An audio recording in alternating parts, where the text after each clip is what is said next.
Welcome to TV three news. ముందుగా headlines చూద్దాం. యుఏఈపై దాడులను తీవ్రంగా ఖండించిన ప్రధాని మోదీ. ఉగ్రవాదంపై పోరాటంలో యుఏఈకి భారత్ పూర్తి మద్దతు.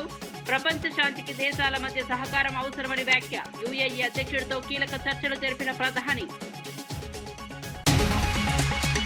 టిమ్స్ తో ప్రపంచ స్థాయి వైద్యం అందించామన్న కేటీఆర్. సామాన్యులకు ఎయిమ్స్ స్థాయి వైద్యం అందించాలన్న లక్ష్యం. టిమ్స్ ఆసుపత్రులు లక్షల మందికి సేవలు అందిస్తున్నాయన్న కేటీఆర్. వైద్య రంగంలో తెలంగాణను ముందంజలో నింపాలని లక్ష్యం.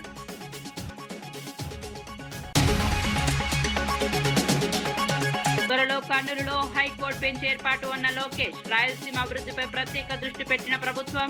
హైకోర్టు బెంచ్ తో ప్రజలకు చేరువ కానున్న న్యాయ సేవలు. రాష్ట్ర అభివృద్ధికి ప్రభుత్వం మహానిశలు శ్రమిస్తోందన్న లోకేష్. ధాన్యం కొనుగోలులో ప్రభుత్వ వైఫల్యమంటూ జీవన్ రెడ్డి ఫైర్. రైతులు ఇంకా కల్లాల వద్దే పడిగాపులు కాస్తున్నారని విమర్శ. కొనుగోలు ప్రక్రియలో పారదర్శకత తీసుకురావాలని సూచన. రైతుల సమస్యలపై వెంటనే స్పందించాలని ప్రభుత్వానికి డిమాండ్. 2027 నుంచి నీట్ పరీక్షలు పూర్తిగా ఆన్లైన్లోనే. పేపర్ లీకేజీలకు అడ్డుకట్ట వేసేందుకే కీలక నిర్ణయం. పరీక్షల్లో పారదర్శకత పెంచడమే ప్రభుత్వ లక్ష్యమన్న కేంద్రం. విద్యార్థుల భవిష్యత్తుతో రాజీ ఉండొద్దన్న ధర్మేంద్ర ప్రధాన్. ఇక వార్త వివరాల్లోకి వెళ్తే, అబుదాబి పర్యటనలో ఉన్న భారత ప్రధాని నరేంద్ర మోదీ యుఏఈ అధ్యక్షుడు షేక్ మహమ్మద్ బిన్ జాయద్ అల్ నహ్యాన్తో ద్వైపాక్షిక చర్చలు నిర్వహించారు. ఈ సందర్భంగా యుఏఈపై జరుగుతున్న దాడులను భారత్ తీవ్రంగా ఖండిస్తోందని ప్రధాని స్పష్టం చేశారు. ఇటువంటి చర్యలు ఎట్టి పరిస్థితుల్లోనూ ఆమోదయోగ్యం కాదన్నారు. ఉగ్రవాదంపై పోరాటంలో యుఏఈకి భారత్ పూర్తి మద్దతు ఉంటుందని భరోసా ఇచ్చారు. ప్రపంచ శాంతి భద్రత కోసం దేశాలు పరస్పర సహకారంతో ముందుకు సాగాల్సిన అవసరం ఉందన్నారు. ఉగ్రవాదాన్ని ఎదుర్కోవడంలో అంతర్జాతీయ సమన్వయం కీలకమని పేర్కొన్నారు. భారత్ యుఏఈ మధ్య వ్యూహాత్మక సంబంధాలు మరింత బలోపేతం అవుతాయని తెలిపారు. ఈ సమావేశం అంతర్జాతీయంగా ప్రాధాన్యం సంతరించుకుంది.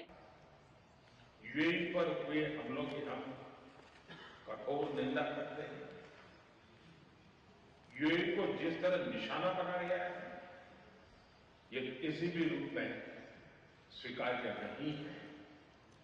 ब्रदर, इन कठिन परिस्थितियों में आपने जिस संयम, करेज और विजडम का परिचय दिखाया है, यह बहुत ही सराहनीय है।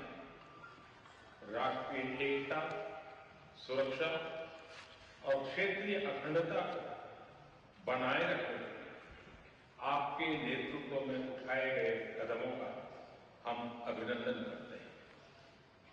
कठिन समय यूएई में रहने वाले भारतीय समुदाय की चिंता करने और उनकी देखभाल की जाए।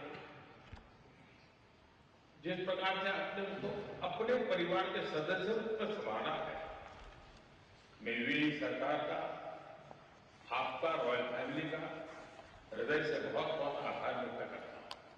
తెలంగాణ మంత్రి కోమటిరెడ్డి వెంకటరెడ్డి మరోసారి తన మానవత్వాన్ని చాటుకున్నారు. కంటి చూపు కోల్పోతున్న ఓ పేద చిన్నారి కుటుంబం సహాయం కోసం మంత్రిని ఆశ్రయించగా ఆయన వెంటనే స్పందించారు. చిన్నారికి అవసరమైన వైద్య పరీక్షలు, మెరుగైన చికిత్స అందేలా చర్యలు తీసుకున్నారు. మంత్రి చొరవతో శస్త్రచికిత్స విజయవంతంగా పూర్తయి చిన్నారికి తిరిగి చూపు వచ్చింది. దీంతో ఆ కుటుంబంలో ఆనందం వెల్లివిరిసింది. ఆపదలో ఆదుకున్న మంత్రికి చిన్నారి తల్లిదండ్రులు కృతజ్ఞతలు తెలిపారు. సామాన్య ప్రజల సమస్యలపై స్పందించడం గొప్ప విషయమని పలువురు అభినందిస్తున్నారు.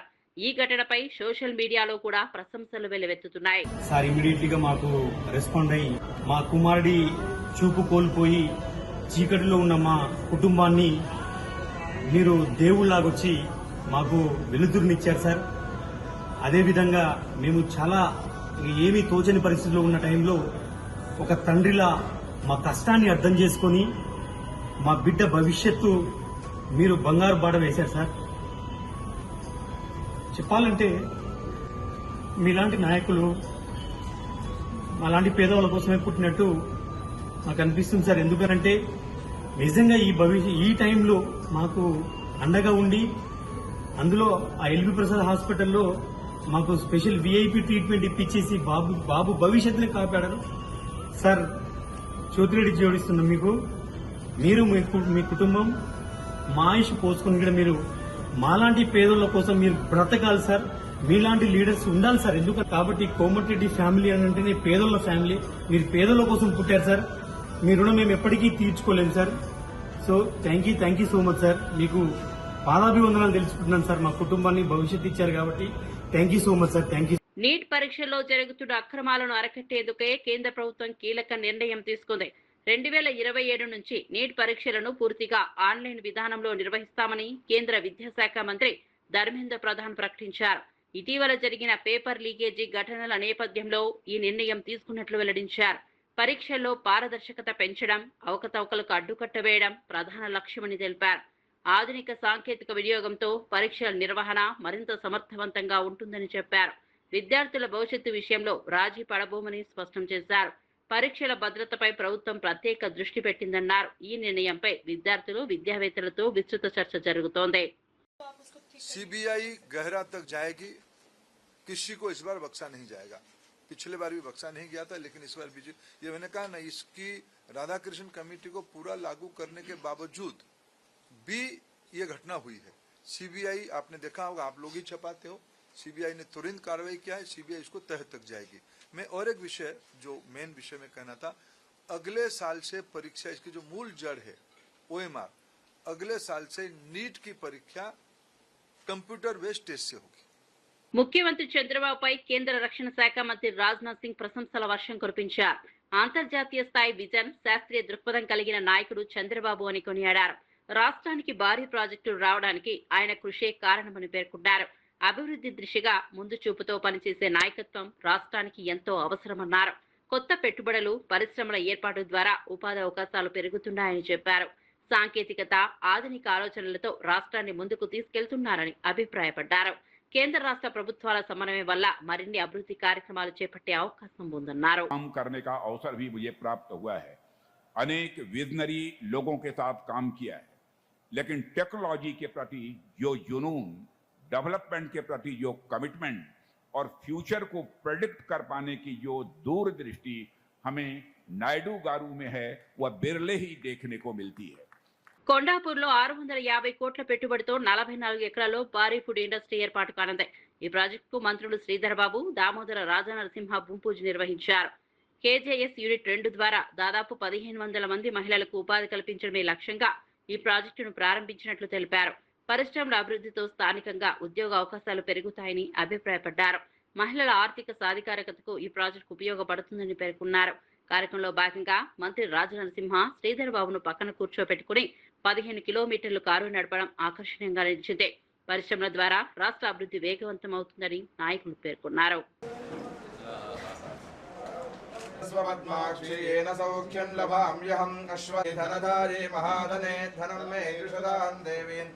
सर्वकामार्थभवसि माता आयुष्मन्तं करोतु मां चन्द्राभाय संयुतः अग्नेय सर्वदेवानां धूपोऽयं प्रतिगुह्यता महालक्ष्मी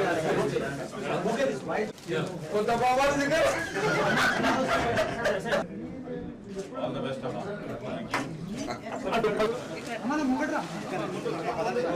కర్నూలులో త్వరలో హైకోర్టు బెంచ్ ఏర్పాటు చేయనున్నట్టు మంత్రి నారా లోకేష్ వెల్లడించారు. రాష్ట్ర అభివృద్ధి కోసం ముఖ్యమంత్రి చంద్రబాబు, ప్రధాని మోదీ, రక్షణ మంత్రి రాజ్నాథ్ సింగ్ అహర్నిశలు శ్రమిస్తున్నారని తెలిపారు. వీరంతా 75 ఏళ్ల యువకుల్లా పనిచేస్తున్నారని వ్యాఖ్యానించారు. రాష్ట్రానికి కీలక ప్రాజెక్టులు, మౌలిక సదుపాయాలు తీసుకురావడంలో ప్రభుత్వం ప్రత్యేక దృష్టి పెట్టిందన్నారు. కర్నూలు ప్రాంత అభివృద్ధికి కూడా ప్రభుత్వం కట్టుబడి ఉందని పేర్కొన్నారు. హైకోర్టు బెంచ్ ఏర్పాటుతో ప్రజలకు న్యాయ సేవలు మరింత చేరువ అవుతాయని అభిప్రాయపడ్డారు. ప్రాంతీయ సమతుల్య అభివృద్ధికి ప్రభుత్వం చర్యలు తీసుకుంటోందన్నారు. సంవత్సరాలు కుర్రోల్లో ఉన్నారు, 6 నెలలు బంద్ చేస్తారు. గూగుల్ డేటా సెంటర్ 1,35,000 కోట్ల పెట్టుబడి, ఆసిలర్ మిత్తల్ ఇంకొక 1,35,000 కోట్ల పెట్టుబడి, పుట్టపర్తిలో ఫైటర్ జెట్ తయారీ కోసం 1,50,000 కోట్ల పెట్టుబడి, అమరావతి పోలవరం పనులకి నిధులు, విశాఖ ఉక్కుని మనం కాపాడుకున్నాం, విశాఖపట్నంలో రైల్వే జోన్ ఏర్పాటు చేసుకున్నాం. త్వరలో కర్నూలులో కూడా హైకోర్టు బెంచ్ ఎన్డీఏ ప్రభుత్వం ఏర్పాటు చేయబోతుంది. ఇవన్నీ సాధించామంటే దానికి కారణం నాయుడుజీ మోడీజీ జోడీ అని ఆంధ్ర రాష్ట్ర ప్రజలకి తెలియజేస్తున్నాం. నెల్లూరు రూరల్ ఎమ్మెల్యే కోటంరెడ్డి శ్రీధర్ రెడ్డి ఇంధన పొదుపు కోసం వినూత్న నిర్ణయం తీసుకున్నారు. ముఖ్యమంత్రి చంద్రబాబు, ప్రధాని మోదీ సూచనల బాటలో ఎలక్ట్రిక్ బైక్ పై పర్యటించారు. కాన్వాయ్, ఎస్కాట్ వాహనాలను రద్దు చేసి ప్రజల్లోకి వెళ్లడం ప్రత్యేక ఆకర్షణగా నిలిచింది. 17 కోట్ల విలువైన అభివృద్ధి పనులకు శంకుస్థాపనలు చేశారు. మొత్తం 168 అభివృద్ధి కార్యక్రమాలకు శ్రీకారం చుట్టినట్లు వెల్లడించారు. ప్రజల చేతుల మీదుగానే ప్రారంభోత్సవాలు నిర్వహించాలని నిర్ణయించారు. రూరల్ నియోజకవర్గంలో 700 కోట్ల అభివృద్ధి చేపట్టామని తెలిపారు. 60 రోజుల్లో పనులు పూర్తి చేస్తామని హామీ ఇచ్చారు. పొదుపు చర్యలు అందరూ పాటించాలని ప్రజలకు పిలుపునిచ్చారు. కూటమి అధికారంలోకి వచ్చిన తర్వాత అభివృద్ధి పనులు కొన్ని పూర్తయినాయి, కొన్ని జరుగుతూ ఉన్నాయి, కొన్ని టెండర్లు పిలిచి ఉన్నారు. మరి ప్రతిసారి కూడా ఈ అభివృద్ధి పనుల విషయంలో ఎక్కడికక్కడ ప్రజలను భాగస్వాములు చేయాలని ఒకేసారి అన్ని చోట్ల శంకుస్థాపన కార్యక్రమాలు, స్థానిక ప్రజల్ని ఆ శంకుస్థాపనలకి ఆహ్వానించడం, అక్కడ ఉన్నటువంటి తెలుగుదేశం, జనసేన, బీజేపీ నాయకుల్ని ముఖ్య అతిథులుగా ఆహ్వానించడం, కొన్ని ప్రత్యేక కార్యక్రమాల్లో ఇతర పార్టీ నాయకులను సైతం అభివృద్ధి కార్యక్రమాల్లో భాగం చేయాలా, ఎన్నికల వేళ వరకే రాజకీయాలు, ఎన్నికలు లేని వేళ అభివృద్ధి పదంలో అందరూ చేతులు కలపాలా అన్న ఒక మంచి ఉద్దేశంతో నెల్లూరు రూరల్ నియోజకవర్గంలో ఒక మంచి సాంప్రదాయంగా కొనసాగుతుంది. పెట్రోల్, డీజిల్ ధరల పెంపును నిరసిస్తూ కడపలో సిపిఐ ఆధ్వర్యంలో రాస్తా రోకో నిర్వహించారు. ఎన్నికల తర్వాత సామాన్య ప్రజలపై అదనపు భారం మోపారని నాయకులు ఆగ్రహం వ్యక్తం చేశారు. పెట్రోల్, డీజిల్ ధరలను వెంటనే తగ్గించాలని డిమాండ్ చేశారు. కేంద్ర ప్రభుత్వం తీసుకున్న నిర్ణయం ప్రజలపై తీవ్ర ప్రభావం చూపుతోందని విమర్శించారు. ఇప్పటికే పెరిగిన ధరలతో సామాన్యులు ఇబ్బందులు ఎదుర్కొంటున్నారని పేర్కొన్నారు. ధరల పెరుగుదలతో రవాణా ఖర్చులు కూడా అధికమవుతున్నాయని తెలిపారు. ప్రజలపై ఆర్థిక భారం తగ్గించే చర్యలు తీసుకోవాలని కోరారు. మోదీ ప్రభుత్వ నిర్ణయంపై తీవ్ర అసంతృప్తి వ్యక్తం చేశారు.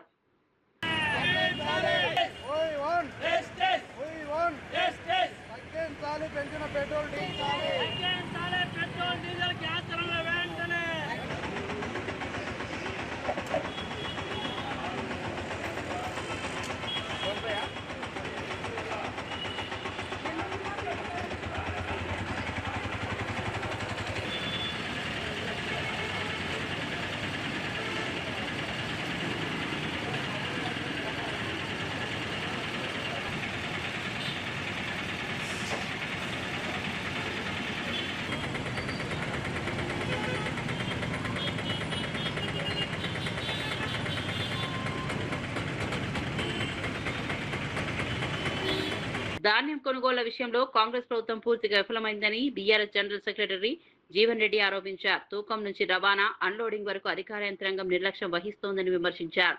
అధికారులపై చర్యలు తీసుకుంటామని సీఎం రేవంత్ రెడ్డి చెప్పినా ఇప్పటి వరకు ఎంతమందిపై చర్యలు తీసుకున్నారని ప్రశ్నించారు. వానాకాలం సీజన్ ప్రారంభమైన రైతులు ఇంకా కల్లాల వద్దే పడికాపులు కాస్తున్నారని అన్నారు. రైతుల సమస్యలపై ప్రభుత్వం తక్షణమే స్పందించాలని డిమాండ్ చేశారు. కొనుగోలు ప్రక్రియలో పారదర్శకత తీసుకురావాలని సూచించారు. రైతుల కష్టాలను గుర్తించి చర్యలు చేపట్టాలని కోరారు. ఇప్పుడు ఇదే జగిత్యాల వ్యవసాయ మార్కెట్లో ఉన్నటువంటి ఒక జగిత్యాల మున్సిపాలిటీకి చెందిన integrated veg, non veg market ఏదైతే ఉందో 3 గోడౌన్లో అది మీ అందరి యొక్క సహకారంతో మేము విజిట్ చేసినాం. అది ఏదైతే మొత్తం దాన్ని వెలుగులోకి తీసుకొచ్చినాం. How it is being used by the private contractor అని, సిమెంట్ స్టోరేజ్, స్టీల్ స్టోరేజ్ ఎట్లుందని చెప్పని. మరి కలెక్టర్ ఇప్పటికి 6 మాసాలు గడిచిందే, స్పందన లేదు. ఆ ప్రైవేట్ కాంట్రాక్టర్ ఎవడైతే గోదాం ఉపయోగిస్తున్నాడో అది అట్లా ఉన్నది. అంటే నువ్వు ప్రైవేట్ కాంట్రాక్టర్ను ఫెసిలిటేట్ చేయటానికి ఆయనకు ప్రైవేట్ గోదాం, సిమెంట్, స్టీల్ స్టోరేజ్ చేసుకోవడానికి కొరకు ఏదైతుందో, నువ్వు రైతులను ఏదైతుందో పడిగాపులు కాపిస్తున్నావు. జిల్లా కలెక్టర్ ఇదే నా బాధ్యత అంటూ నువ్వు ప్రైవేట్ కాంట్రాక్టర్ ముందు ఏదైతే దాన్ని you take possession of it. నువ్వు దాన్ని మొక్కజొన్న స్టోరేజ్ చేస్తావా, వరి స్టోరేజ్ చేస్తావా, దాన్ని ఏ విధంగా వినియోగిస్తావు? అది మంత్రి గారు కూడా చూసిండు. అక్కడనే జిల్లా మంత్రి అడ్లూరు లక్ష్మణ్ గారు కూడా మార్కెట్ విజిట్ చేసేవాడు బహుశా చూసి ఉంటాడు. మరి ఆయన దృష్టి ఆయన ఏంటో మాకు ఎందుకు చర్యలు తీసుకోవడం కనబడటం లేదని చెప్పి అంటున్నాను నేను. వీళ్ళ జిల్లాలో రైతాంగం ఎదుర్కొంటున్నట్టు ఒక సమస్యకు కేవలం పాలనా అధికార యంత్రాంగమే బాధ్యులు అని చెప్పంటున్నా. నేను మొన్న రేవంత్ రెడ్డి గారు టెలికాన్ఫరెన్స్, వీడియో కాన్ఫరెన్స్ రివ్యూ చేసింది కలెక్టర్లతోని. ఎవరు అలసత్వం, ఎవరు విధుల నిర్వహణ లోపల ఏదైతుందో నిర్లక్ష్యం చేస్తే నేను చర్యలు తీసుకుంటా అని చెప్పని ఎంతమంది అధికారులు చర్యలు తీసుకుందా ఈ ప్రభుత్వం? ఎంతమంది అధికారులు చర్యలు తీసుకుందని చెప్పంటూ నేను జగిత్యాల జిల్లాలో ట్రాన్స్పోర్టేషన్ హైదరాబాద్ ప్రజలకు ప్రపంచ స్థాయి వైద్యం అందించాలనే లక్ష్యంతో బీఆర్ఎస్ హయాంలో టిమ్స్ ఆసుపత్రులను ఏర్పాటు చేశామని బీఆర్ఎస్ వర్కింగ్ ప్రెసిడెంట్ కేటీఆర్ తెలిపారు. గతంలో గాంధీ, ఉస్మానియా వంటి ప్రభుత్వ ఆసుపత్రులే ప్రధాన ఆధారంగా ఉండేవని గుర్తు చేశారు. సామాన్య ప్రజలకు కూడా ఎయిమ్స్ స్థాయి వైద్యం అందించాలనే ఆలోచనతో కేసీఆర్ టిమ్స్ ను రూపకల్పన చేశారని వెల్లడించారు. అత్యాధునిక సాంకేతికత, అంతర్జాతీయ ప్రమాణాలతో ఈ ఆసుపత్రులను నిర్మించామని తెలిపారు. మెరుగైన ఆరోగ్య సేవలను ప్రజలకు అందుబాటులోకి తీసుకురావడమే ప్రభుత్వ లక్ష్యమన్నారు. వైద్య రంగంలో తెలంగాణను దేశంలో ముందంజలో నిలపాలని ప్రయత్నించామని పేర్కొన్నారు. టిమ్స్ ఆసుపత్రులు లక్షలాది మందికి సేవలు అందిస్తున్నాయని వివరించారు. యజ్ఞానికి ఆనాటి ప్రభుత్వం శ్రీకారం చుట్టడం జరిగింది. ఏప్రిల్ 22, 2022 నాడు ఇదే సనత్ నగర్ లో మరి పెద్దలు తలసాని శ్రీనివాస్ యాదవ్ గారు, కేసీఆర్ గారు, అట్లాగే ఆనాటి ఆరోగ్య శాఖ మంత్రిగా హరీష్ రావు గారు అందరూ కూడా వచ్చి ఇక్కడ శంకుస్థాపన చేయడం జరిగింది. ఒక సనత్ నగర్ లోనే కాదు, హైదరాబాద్ చుట్టూ 4 దిక్కుల ఈస్ట్, వెస్ట్, నార్త్, సౌత్ 4 వైపులా ప్రజలకి మరి వైద్య సేవలు అందుబాటులో ఉండాలి అని చెప్పి టిమ్స్ అనే బ్రాండ్ కింద బ్రహ్మాండమైన ఈ కార్యక్రమానికి కేసీఆర్ గారు శ్రీకారం చుట్టినారు. 65 ఏళ్లు స్వాతంత్రం వచ్చిన తర్వాత 3 దవాఖానాలు హైదరాబాద్ లో, గాంధీ, నిమ్స్, ఉస్మానియా. కానీ కేసీఆర్ గారు కేవలం తన ప్రభుత్వం 9.5 ఏళ్లుంటే అందులో జిల్లాకు ఒక మెడికల్ కాలేజ్ కట్టారు. ప్రతి జిల్లాలో సూపర్ స్పెషాలిటీ హాస్పిటల్ 500 పడకలతో ఆసుపత్రి నిర్మాణం చేశారు. హైదరాబాద్ లో కూడా మరి 4 టిమ్స్ హాస్పిటళ్లు మంజూరు చేసిన ఘనత కూడా కేసీఆర్ గారికి దక్కుతుంది. ఇవాళ చాలా సంతోషంగా ఉంది. ఈ టిమ్స్ సనత్ నగర్ ఓపీ సేవలు ప్రారంభమైనాయంటే మా సూపరింటెండెంట్ గారిని అడిగి మరి మేము కూడా చూస్తాము ఎట్లా జరుగుతా ఉంది. ఇది మా నాయకుడి విజన్, మా నాయకుడి కళ.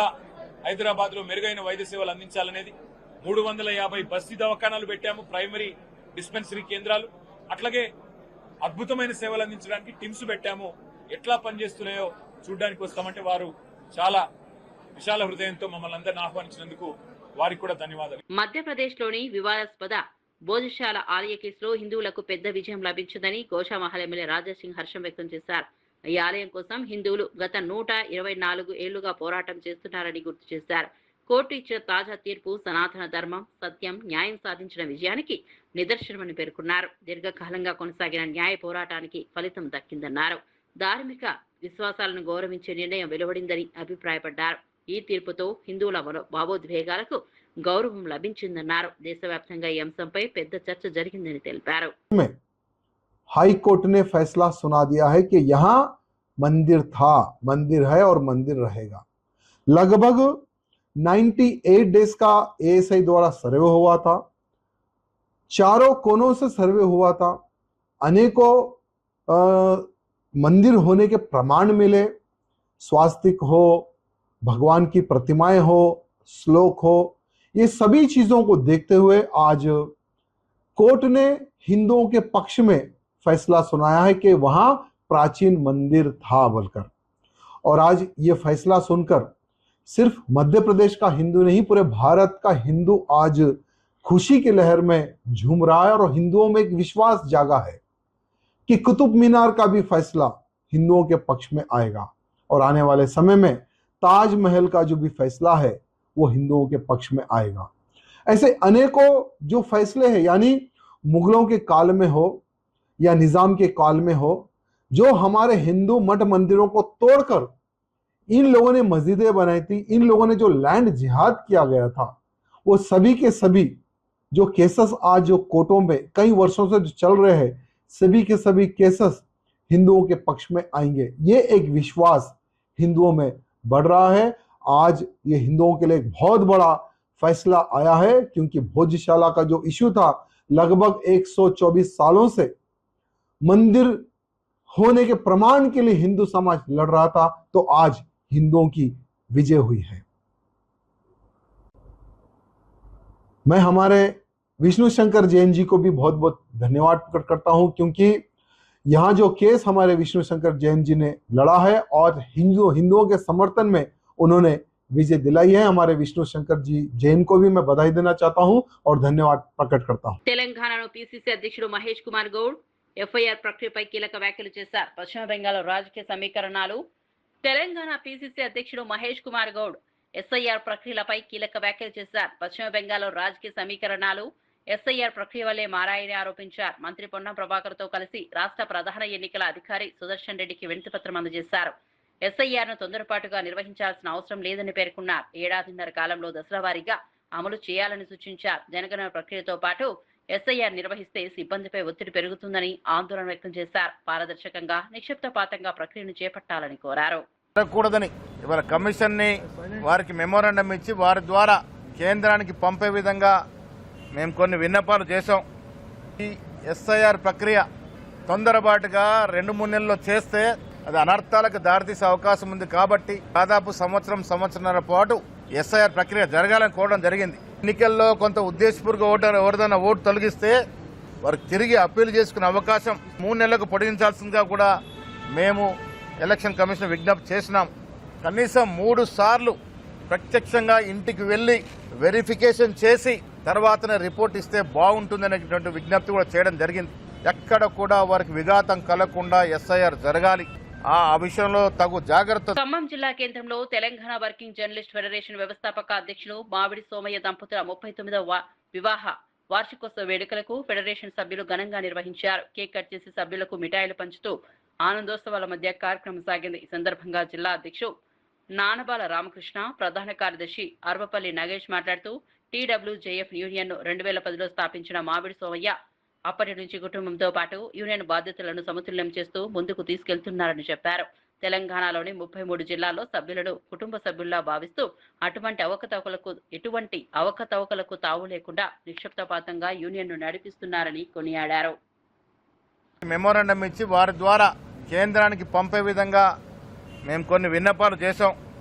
ఈ ఎస్ఐఆర్ ప్రక్రియ తొందరపాటుగా 2-3 నెలల్లో చేస్తే అది అనర్థాలకు దారితీసే అవకాశం ఉంది. కాబట్టి దాదాపు సంవత్సరంన్నర పాటు ఎస్ఐఆర్ ప్రక్రియ జరగాలని కోరడం జరిగింది. ఎన్నికల్లో కొంత ఉద్దేశపూర్వక ఓటర్ ఎవరిదైనా ఓటు తొలగిస్తే వారికి తిరిగి అప్పీల్ చేసుకునే అవకాశం 3 నెలలకు పొడిగించాల్సిందిగా కూడా మేము ఎలక్షన్ కమిషన్ విజ్ఞప్తి చేసినాం.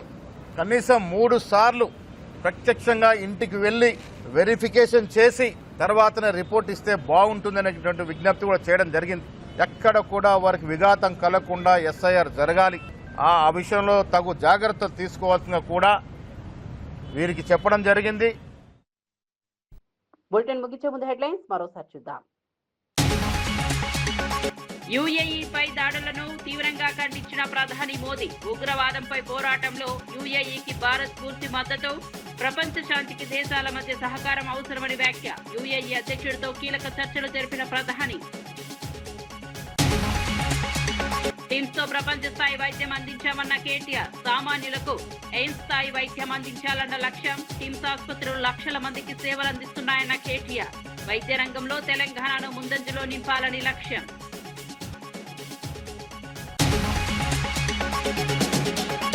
త్వరలో కర్నూలులో హైకోర్టు బెంచ్ ఏర్పాటు అన్న లోకేష్. రాయలసీమ అభివృద్ధిపై ప్రత్యేక దృష్టి పెట్టిన ప్రభుత్వం. హైకోర్టు బెంచ్ తో ప్రజలకు చేరువ కానున్న న్యాయ సేవలు. రాష్ట్ర అభివృద్ధికి ప్రభుత్వం మహానిశలు శ్రమిస్తోందన్న లోకేష్. ధాన్యం కొనుగోలులో ప్రభుత్వ వైఫల్యమంటూ జీవన్ రెడ్డి ఫైర్. రైతులు ఇంకా కల్లాల వద్దే పడిగాపులు కాస్తున్నారని విమర్శ. కొనుగోలు ప్రక్రియలో పారదర్శకత తీసుకురావాలని సూచన. రైతుల సమస్యలపై వెంటనే స్పందించాలని ప్రభుత్వానికి డిమాండ్. 2027 నుంచి నీట్ పరీక్షలు పూర్తిగా ఆన్లైన్లోనే. పేపర్ లీకేజీలకు అడ్డుకట్ట వేసేందుకే కీలక నిర్ణయం. పరీక్షల్లో పారదర్శకత పెంచడమే ప్రభుత్వ లక్ష్యమన్న కేంద్రం. విద్యార్థుల భవిష్యత్తుతో రాజీ ఉండొద్దన్న ధర్మేంద్ర ప్రధాన్. మరిన్ని అప్డేట్స్ కోసం చూస్తూనే ఉండండి